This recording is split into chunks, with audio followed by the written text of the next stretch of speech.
देवेंद्र फडणवीस आणि एकनाथ शिंदे आणि बाकी सगळ्या मंडळींची सभा झाली. आणि त्याच्यामध्ये देवेंद्र फडणवीस असं म्हणाले की राज ठाकरे जे गौतम अदानीबद्दल जे बोललेले आहेत, तर त्याच्यामध्ये मग त्यांनी टाटा, अंबानी आणि इतर सगळ्या उद्योगपतींचा पडतो.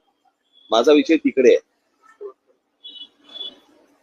म्हणजे उद्या तुमचं सिमेंट पासून, स्टील पासून, पोर्ट्स पासून, एअरपोर्ट पासून, विजेपासून या सगळ्या गोष्टींची मोनोपॉली ज्या वेळेला एका माणसाकडे यायला लागते, त्यावेळेला एखादा माणूस हा या देशाला वेठीस धरू शकतो.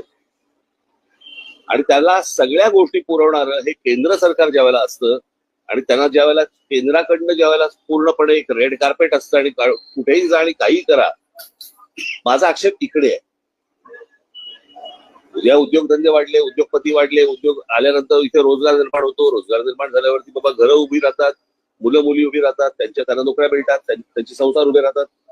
त्याच्यामुळे उद्योगाला विरोध आहे वगैरे हे असल्या मूर्खपणा माझा बोलण्यातनं नव्हता आणि नाही आणि येणारही नाही.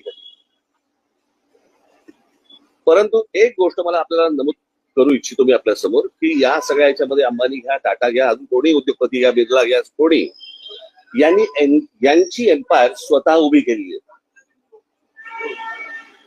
यांनी यांचे उद्योग स्वतः उभे केलेले आहेत. म्हणजे आज जर समजा तुम्ही विमानतळ ही एक जर समजा गोष्ट बघितली तर 7 का 8 विमानतळ आज गौतम अदानींना देण्यात आलेली आहेत केंद्र सरकारकडनं. आणि त्यातलं फक्त एक नवी मुंबईचं विमानतळ सोडलं तर एकही विमानतळ हे गौतम अदानींनी बांधलेलं नाही.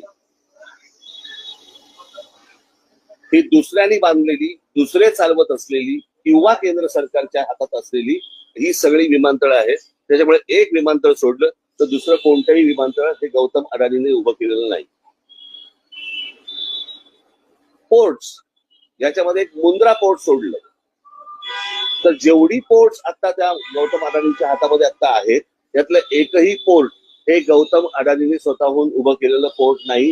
ही दुसऱ्यांची पोर्ट्स होती, त्यांना गन पॉइंट वरती आणून त्यांच्याकडनं ही संपूर्णपणे पोर्ट्स विकत घेतलेली आहेत. ज्या व्यवसायामध्ये गौतम अदानी कधीही नव्हते तो सिमेंटचा व्यवसाय, ज्याच्यामध्ये ते कधीही नव्हते, याच्यामध्ये ते अल्ट्राटेक आणि अंबुजा आणि इतर ज्या काही कंपन्या आहेत या विकत घेऊन हा माणूस आज या क्षणाला 2 नंबरला सिमेंटच्या व्यवसायामध्ये गेलेला आहे. आज बिर्ला 1 नंबरला आहे, 2 नंबरला हा. गेल्या 10 वर्षामध्ये एक माणूस सिमेंटच्या व्यवसायामध्ये 2 नंबरला जातो, दुसऱ्यांचे व्यवसाय खेचून, दुसऱ्यांचे व्यवसाय हातामध्ये घेऊन. पॉवरचं पण तसंच आहे, स्टीलचं पण तसंच आहे, अनेक उद्योग तसे आहेत. सो मला फक्त मुख्यमंत्र्यांना सांगायचंय की हा विषय हा कोणाच्या ग्रोथचा नाहीये. ग्रोथ कशी होतीये, स्वतः उद्योगपतीची वाढ कशी होतीये, तर ती वाढ मला असं वाटतं समजून घेणं हे गरजेचं आहे. देशातल्या प्रत्येक नागरिकाने समजून घेणं गरजेचं आहे. उद्या हा एकच माणूस या देशाला वेठीस धरू शकतो.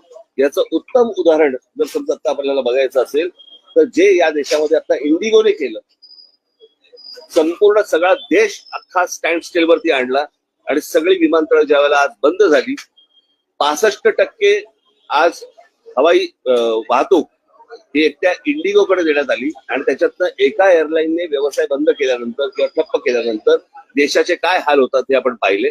मला असं वाटतं हा धोका सर्वाधिक आहे आणि तो धोका मला असं वाटतं मुख्यमंत्र्यांनी समजून घेणं गरजेचं आहे किंवा त्यांना समजणं गरजेचं आहे किंवा अर्थात समजलं असेल पण ते सांगतील तरी कोणाला. तर ही गोष्ट प्रामुख्याने मला असं वाटतं की लोकांसमोर जाणं गरजेचं होतं. आणि हे उद्योग उभे करत असताना गौतम अदानींना अर्थसहाय्य कुठून झालं, कोणकोणत्या बँकांना आणि कोणकोणत्या इतर इन्स्टिट्यूशन्सना यांना अर्थसहाय्य करायला लावलं. उद्या जर अशा प्रकारचं जर उद्या गोष्टी कोलॅप्स झाल्या तर नोकऱ्या जातील, देश बर्बाद होईल आणि हा एक दिवस देश ठप्प होईल. माझा सांगण्याचा उद्देश हाच होता. आणि एक ते टूल वापरून ज्यावेळेला महाराष्ट्रामधली शहरं ज्यावेळेला काबीज करायला जेव्हा तुम्ही जाता, तो धोका मला असं वाटतं महाराष्ट्रासाठी खूप मोठा आहे. त्यावरतीच माझं भाष्य होतं, हे मला तुम्हाला सांगायचं. ठीक आहे, धन्यवाद. काय कारण वाटतं धन्यवाद.